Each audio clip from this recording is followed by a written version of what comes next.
Should we reveal everything now? I guess so. What are you guys talking about? Is it that secret you mentioned before we left? Yes. You know you're the baggage in our lives, right? So, we decided to get rid of unnecessary baggage. What? What are you talking about? Wait a minute. Then, take care. Don't let your disability defeat you, live strong. My mother threw her bag out of the car window, and the car with my parents drove away. I was born with a leg condition and used a wheelchair. Unable to do anything, I could only wait for my grandmother, who was supposed to come. 2 hours later, it got dark, and I was crouching in fear. I thought it was the wind, but every rustling in the bushes brought an indescribable anxiety. About 30 minutes later, a car arrived. Huh? Alone? What's going on? Grandma. Seeing my grandmother getting out of the car, I burst into tears of relief. Despite being shaken by my sudden tears, my grandmother carefully helped me into the car, and we set off for my grandparents' house. In the car, I explained the situation to my grandmother as best as I could. It seems like my parents have abandoned me. What? Leaving a child alone in the mountains to abandon them? Can such a thing really happen? I had thought the same thing when I was left behind by my parents. But it had indeed happened. But why would they do such a thing? They said I was life's baggage. Unnecessary baggage should be disposed of. No way, that can't be. When we arrived at my grandparents' house, I explained the situation to my grandfather as well. Of course, my grandfather was furious. My grandmother started getting angry too. However, when I shared a certain story, their anger subsided, and their expressions returned to normal.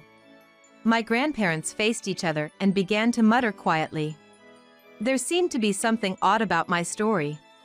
My grandparents explained it in a way even a middle school student like me could understand. After hearing the story, I could no longer think of my parents as my parents. The baggage they were talking about was like an unnecessary extra tagging along for a purpose, wasn't it? Nicole, you are not baggage at all. Don't worry. Who really is the baggage, I wonder? Would you help me make them understand? Seeing my grandmother's confident smile, I felt reassured. I hadn't heard the details yet, but I had already decided to cooperate with my grandmother. I'm Nicole, a first-year middle school student.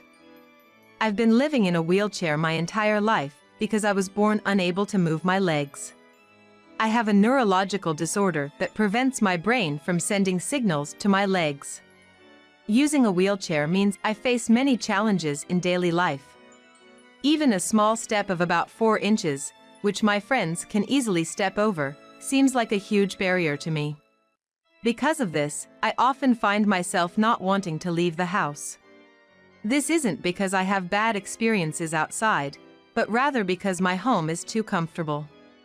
How is it? The new door is easier to open, right? Yes, thank you. Now most of the doors in the house are sliding doors. It must be tough to push or pull doors in a wheelchair. By the way, the handrails in the bathroom are getting old, aren't they? Maybe it's time to replace those too. I was delighted with the new door, sliding it back and forth, while my father began to clean up the tools spread out on the floor. My father owns a construction business and has been working on making their home barrier-free. Not only did they change the doors to sliding doors, which are easier to open with a wheelchair, but they also removed steps and placed light switches within easy reach for someone in a wheelchair. As a result, the house is so comfortable that I find it troublesome to go out where it's inconvenient. If there's anything else that's inconvenient or bothering you, don't hesitate to tell me. My father often says this. However, he has his own work, so I hesitate to ask too much. Thinking this, I've never actually asked him to make a specific change. Because I never say anything, my father often goes ahead and makes our home more accessible without my asking. And every time he finishes a project, he scolds me. That's why I told you to speak up if something is inconvenient. Each time, I feel his kindness. No matter how much he scolds me, I never ask him to do any work. Apart from not wanting to trouble him, there's another reason. Our family is poor because you're in a wheelchair and I can't go out to work. So don't be selfish asking for things you want. My mother often says we're poor as if it's a catchphrase. I remember she started saying this around when I was in the 1st grade. At that time, even as a child, I was impressed by how clearly she said it. While my father does the work, even doors aren't free. And the home improvements don't make us any money. I realized this when I was in upper elementary school, and I started to hesitate to ask my father to do any work. However, thanks to him doing the work himself, our home is quite comfortable. Also, my mother being straightforward with her child about being poor is probably part of her way of teaching me not to take advantage of people around us. I thought I was loved by my parents. But that was only because I was still a child and didn't understand anything. Around the time I reached upper elementary school, I began to understand my parents' thoughts more. I thought I had been loved by my parents, but it seems that might not be the case. I'll load the baggage on this side, you take that side. This is heavy, it's always a hassle. I'm sorry. After shopping at the mall and returning to the car, my mother loaded the trunk with the purchases, and my father helped me into the car. To my parents, I am just another piece of baggage, like groceries or household items. When I get in the car, I don't want to look at my legs, so I look out the window instead. I would like to argue that I am not just baggage, but I cannot say anything since I am only a burden to my parents. At home, I am also treated as an inconvenience by my parents. Hey, why are you in the hallway? It's narrow, isn't it? I was thinking of going to the bathroom. Bad timing? Haven't I always told you to check our locations and move so you're not in the way? I'm sorry. I've told you to stay still at the edge of the living room because you're in the way when you move. Really, you're such a hassle. A cardboard box that doesn't move would be better. Even though I said I was going to the bathroom, my mother moved me to the edge of the living room. If I move now, I'll be called a nuisance again, so I probably have to hold it in a bit longer before I go. To distract myself, I watch a TV show I'm not interested in intently. Understanding more things isn't always good. Now that I'm in upper elementary school, I can understand my parents' true feelings. The harsh words from my parents cut too deeply for an elementary school student. Every time I am treated like baggage by my parents, I feel pain in my heart.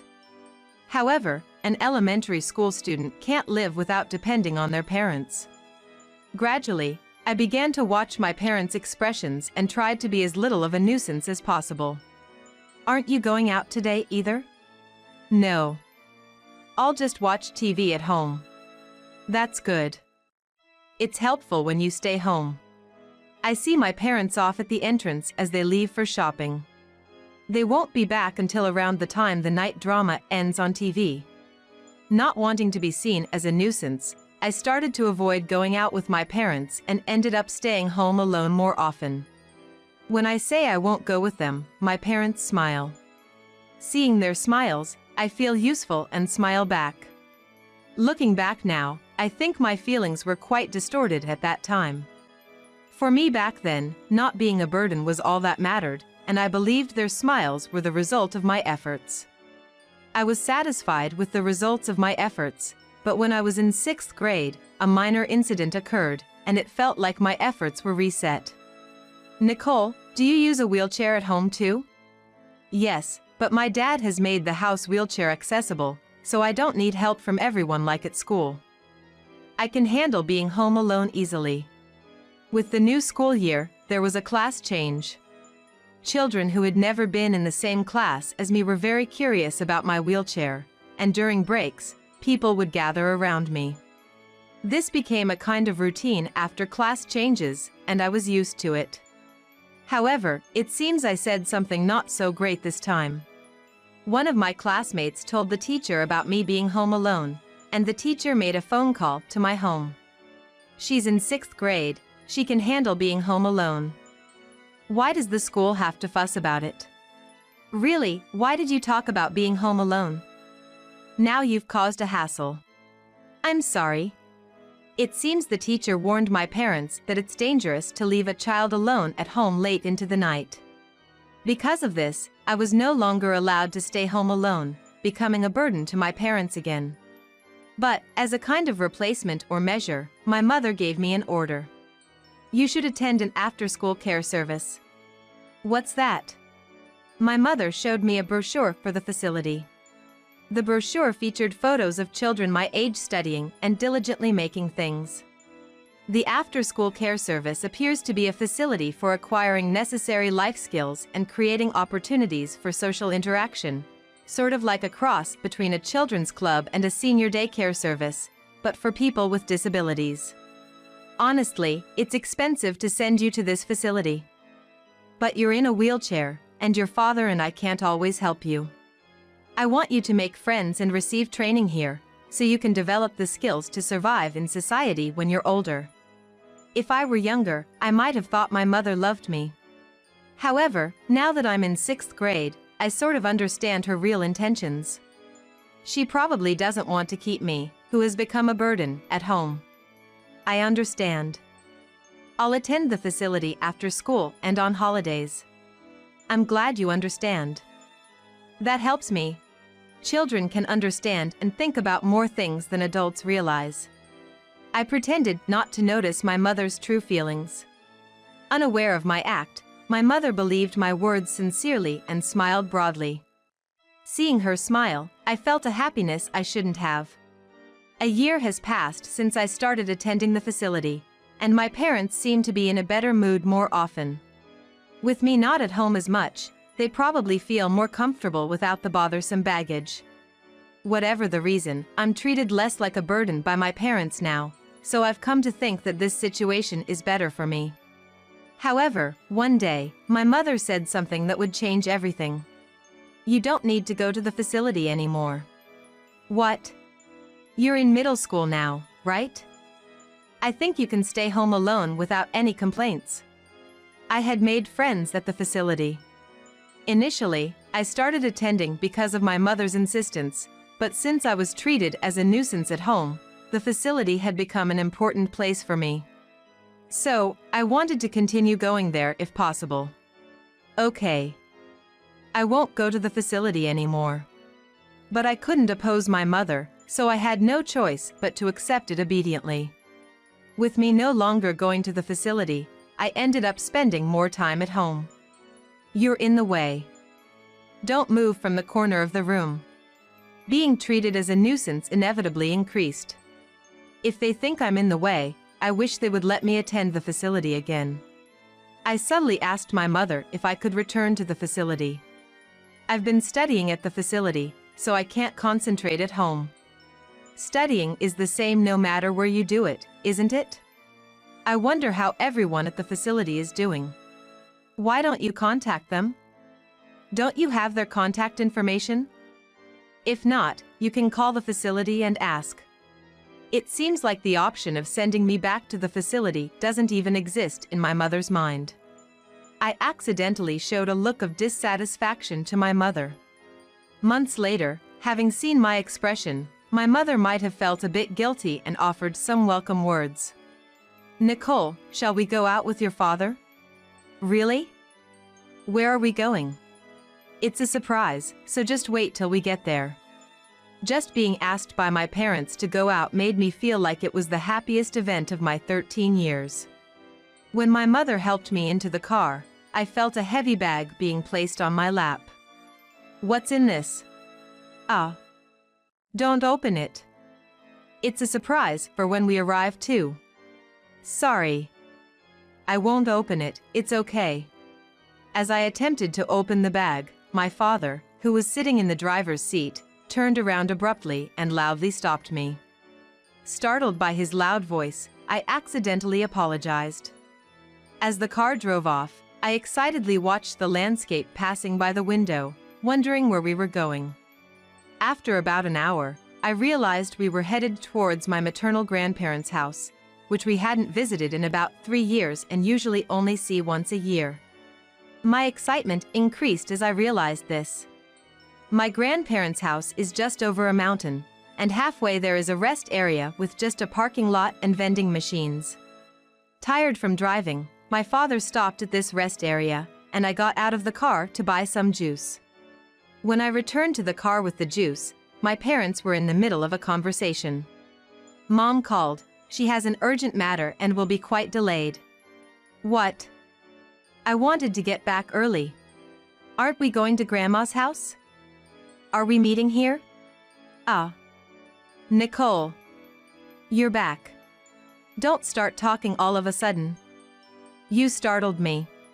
When I spoke to my parents, they momentarily looked shocked. However, their expressions quickly turned serious, and they began to say something devilish. Should we reveal everything now? I guess so. What are you guys talking about?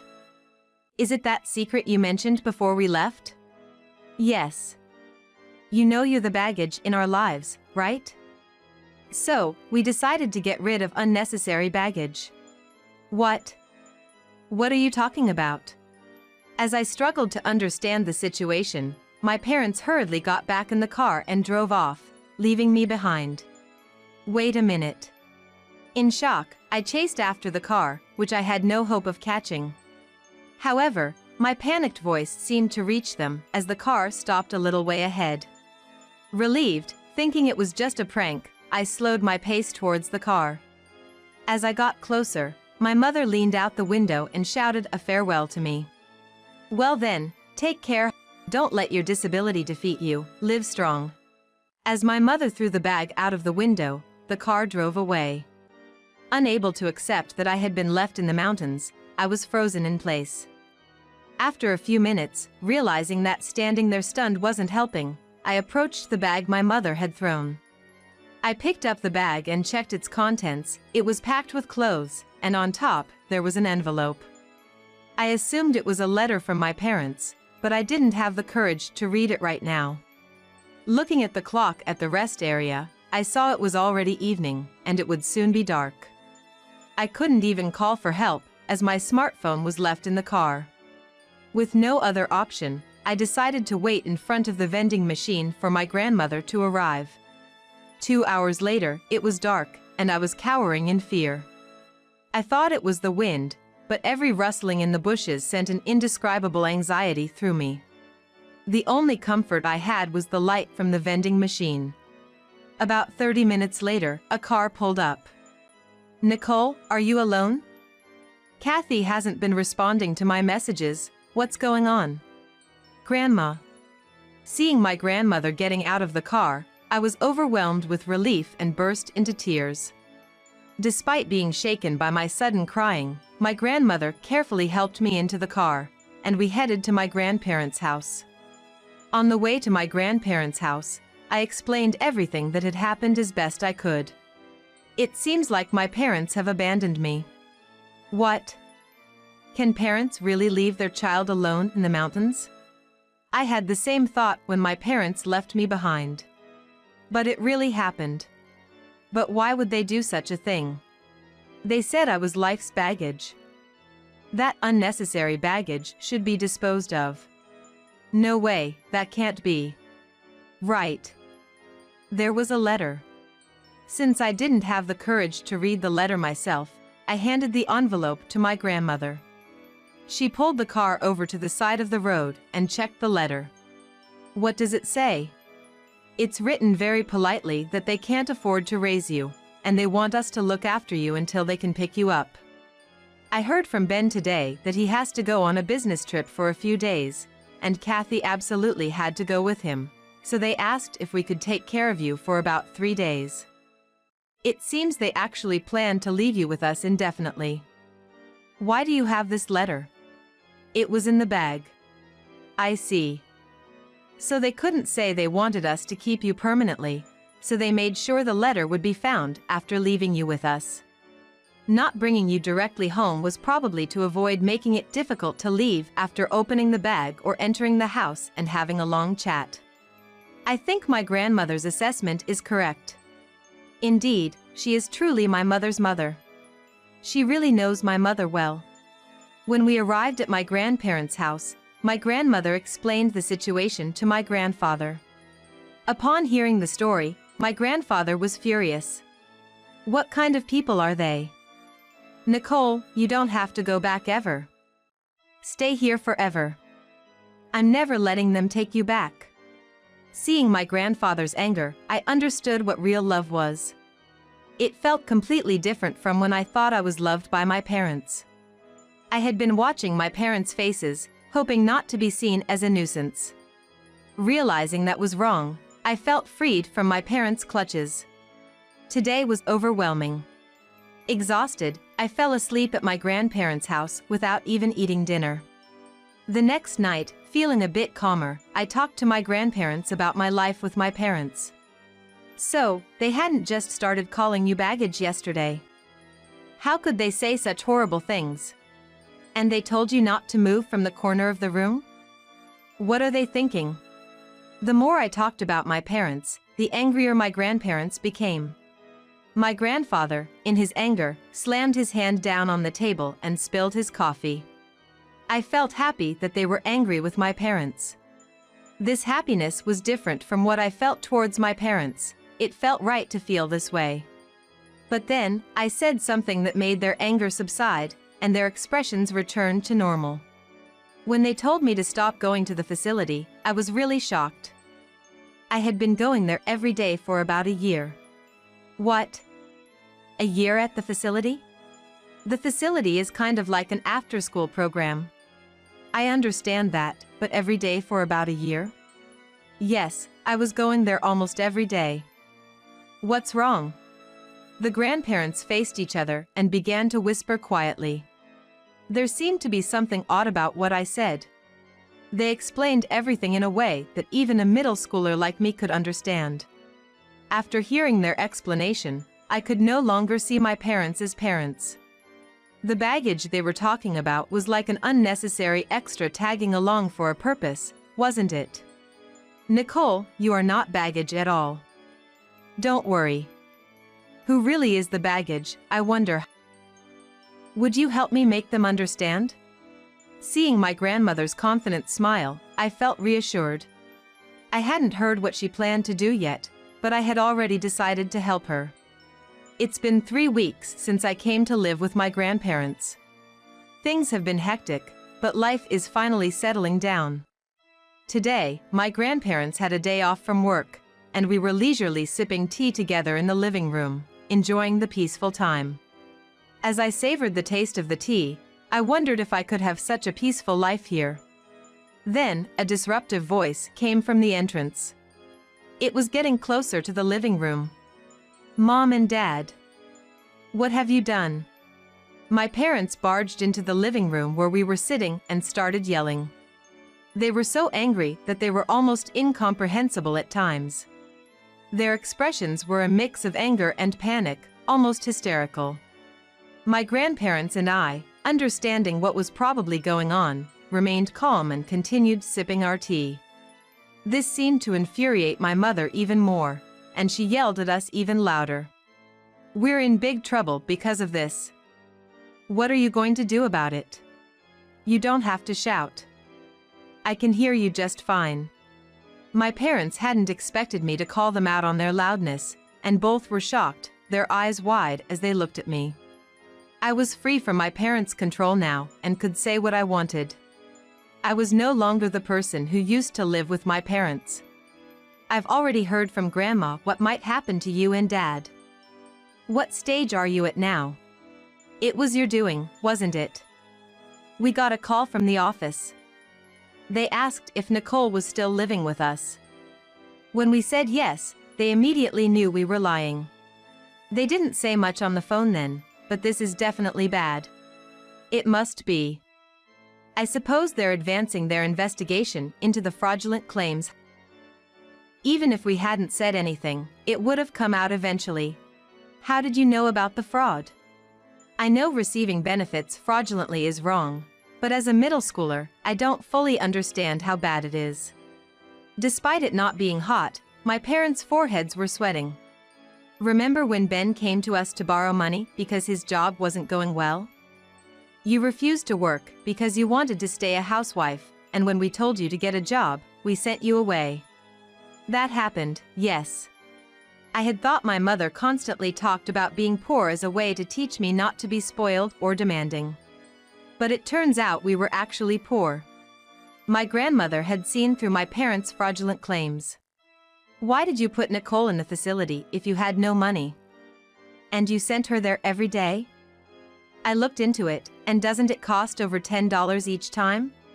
That was. I wanted her to receive training to survive in society. I struggled for Nicole's sake. No, that's not it. You just wanted to get rid of Nicole by sending her to the facility, didn't you? But you stopped after about a year because you had no money, right? Yes, we ran out of money and couldn't afford to send her to the facility anymore. What's wrong with that? Didn't you keep claiming benefits for a disabled child even after Nicole stopped attending the facility? It seemed my grandmother was right. My mother was trying to counter, but no words came out as she just moved her mouth. The cost to use the facility I was attending was just over $10 per visit, just like Grandma said. However, that was the amount paid by the users, and it seems about 90% of it was returned as subsidies. My parents kept claiming I was attending the facility and received these subsidies. So they thought they didn't need to keep you at home if they could get the disability child visitation benefit without you actually attending the facility? They figured they could just leave you with us, not have to bother with you, and still collect the money. You always take the easy way out, don't you? So you asked the office to investigate us. I didn't say to investigate directly. I just took Nicole here to our local office and said, here she is, supposedly living with her parents. Then I asked if there were any benefits received on their end that shouldn't have been if she's living here. The fact that they contacted you means our local office must have gotten in touch with yours. How can you read my mind like that? How long do you think I've been a mother? A real mother understands her children's thoughts. It's no wonder you find it strange since you never really acted like a mother to Nicole. Listening to my grandmother's words, I wondered if this was what a real parent was like. Kathy was overwhelmed by just words and collapsed on the spot. However, my father was still standing.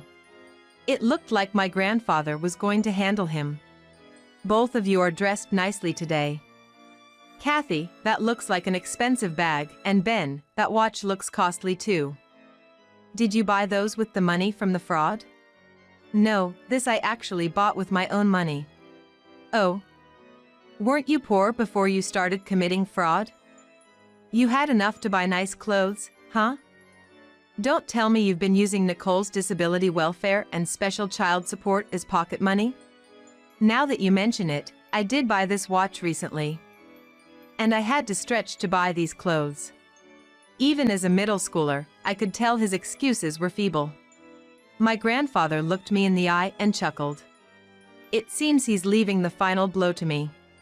Dad, you have a lot of clothes with the same logo, right? And not just clothes, you have plenty of expensive sneakers too, right? Mom, your closet is full of clothes, isn't it? Faced with an undeniable situation, my father also collapsed. I realized that the reason my mother always said we were poor was to prevent me from being spoiled or demanding. While they weren't living extravagantly, my parents did buy things they liked. However, I couldn't always get what I wanted as a child, and there was a time when I made a fuss about wanting a toy.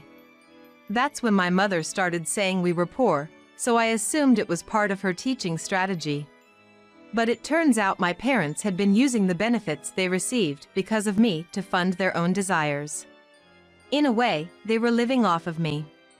So, it turns out my parents were the real burden.